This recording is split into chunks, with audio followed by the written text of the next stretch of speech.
আসসালামু আলাইকুম ওয়া রাহমাতুল্লাহি ওয়া বারাকাতুহু। আলহামদুলিল্লাহ ওয়াসসালাতু ওয়াসসালামু আলা রাসূলিল্লাহ ওয়া আলা আলিহি ওয়া সাহবিহি ওয়া মান ওয়ালা আম্মা বা'দ। মাহে রমজানের এই চমৎকার সময়ে, দোয়া কবুলের সময়ে যারা নাগরিক টিভির পর্দায় দেখতে পাচ্ছেন আমাদের নিয়মিত আয়োজন বিশুদ্ধ আমলে রমাদান, আপনাদের সবাইকে জানাচ্ছি অনেক অনেক মুবারকবাদ।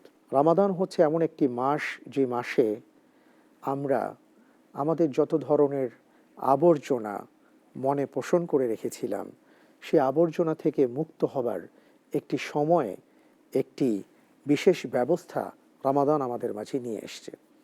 আর সেই আলোকেই আমরা পরিশুদ্ধ হবার চেষ্টা করছি আলহামদুলিল্লাহ।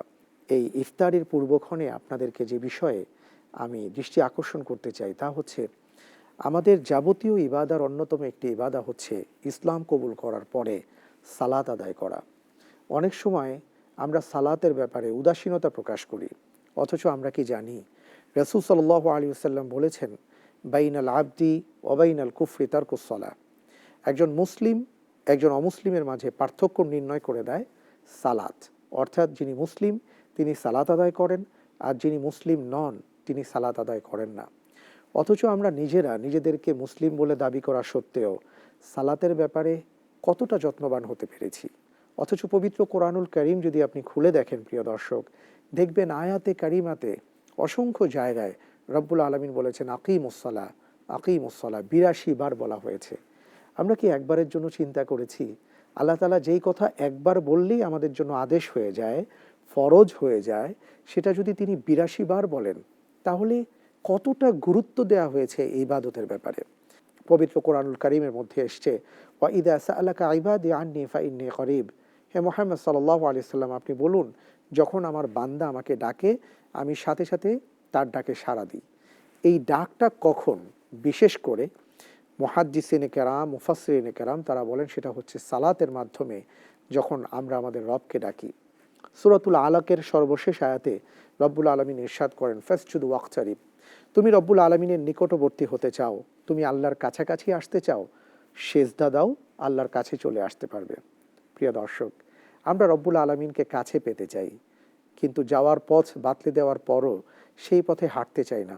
এটা তো হতে পারে না। আসুন আমরা আমাদের জীবনকে পরিশুদ্ধ করি। আমরা এখন থেকে এই নিয়ত করি, ইনশাআল্লাহ তাআলা জীবনে যতদিন বেঁচে থাকব আর সালাত তরক করব না, সালাত ছাড়ব না। কারণ সালাত আমার মুমিনের পরিচয় বহন করছে। আমি যদি সালাত তরক করি তাহলে তো আমি মুসলিম বলে গণ্য হব না। রব্বুল আলামিন আমাদের সবাইকে বুঝার তৌফিক দান করুন, আমিন। এবং প্রত্যেক ওয়াক্তের সালাতে আমরা যত্নবান হবার চেষ্টা করব। কারণ হাদিসের মধ্যে এসছে, রাসূল সাল্লাল্লাহু আলাইহি সাল্লামের কাছে জিজ্ঞেস করা হয়েছিল যে কোন বান্দা আল্লাহর কাছে প্রিয়? আইয়ুল আবদি আহসানু ইলাল্লাহি আযজা ওয়া জাল। জবাবে রাসূল সাল্লাল্লাহু আলাইহি সাল্লাম বলেছেন, যে বান্দা নামাজের ব্যাপারে যত্নবান সেই বান্দাই আল্লাহর কাছে প্রিয়।